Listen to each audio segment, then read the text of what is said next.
My name is Lewis Smithingham, and my film is My Mother the Flatiron. My film is dedicated to my late mother. She passed away just a few years ago.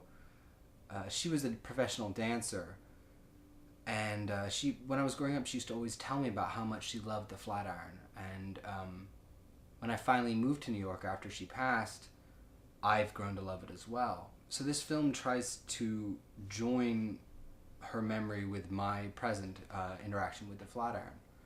The soundtrack is created by my aunt, her sister. It's my mother's favorite song. It's a mariachi song, Volver, Volver, which means return, return in Spanish. And when I first added the soundtrack, I wasn't very happy with it. It didn't sync with the sort of degraded look that the film had as a whole, and I also felt it felt too clean. So I thought about the way that my mother died, which was congestive heart failure, which essentially you drown in your own lungs, you suffocate and then drown. So I suffocated the recording. I recorded a playback of the recording underneath a pillow, and then played that recording back in a fish tank in a bathtub, so I could record it underwater. So I effectively drowned and suffocated the recording. I also wanted to create in the visual a sense of a push and pull between life and death and perception and imperception. So what I did is I filmed a dancer on either side of the Flatiron with a 50 feet of Super 8. I exposed it incorrectly so that it would expose to blue, which is my mother's favorite color. I also think blue is a very emotive, expressive color. I then took the film and stapled it onto either side of a reel of 16 millimeter clear leader.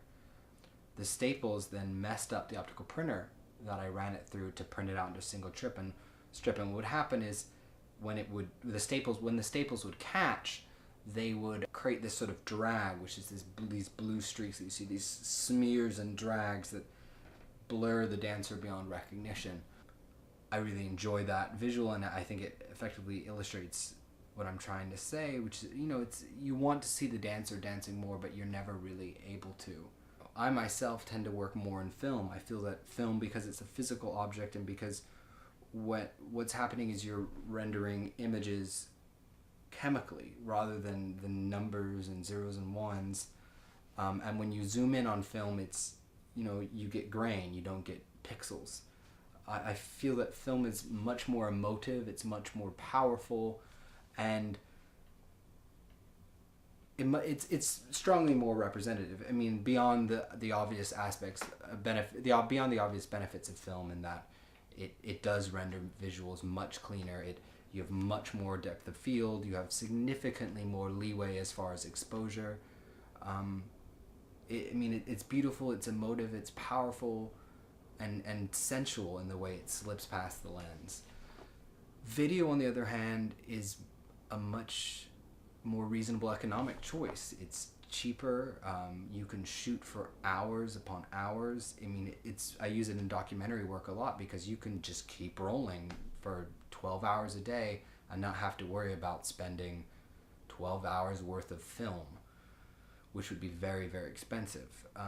Video is also interesting in its self-reflexive properties, which do lend itself to performance. You're able to review right away. You're able to review simultaneously what you're recording.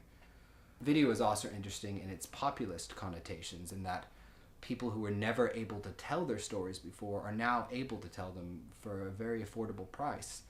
We're seeing much more interesting filmmaking coming out of less privileged countries and out of countries that you never saw filmmakers coming out of before. We're seeing younger filmmakers, and we're seeing a much more diverse group of filmmakers emerging. In my mind, video and performance are greatly linked. Video's self-reflexivity lends itself to performance and is a performance in and of itself. You can record a performance and then relay it immediately, which is something you could never do with film.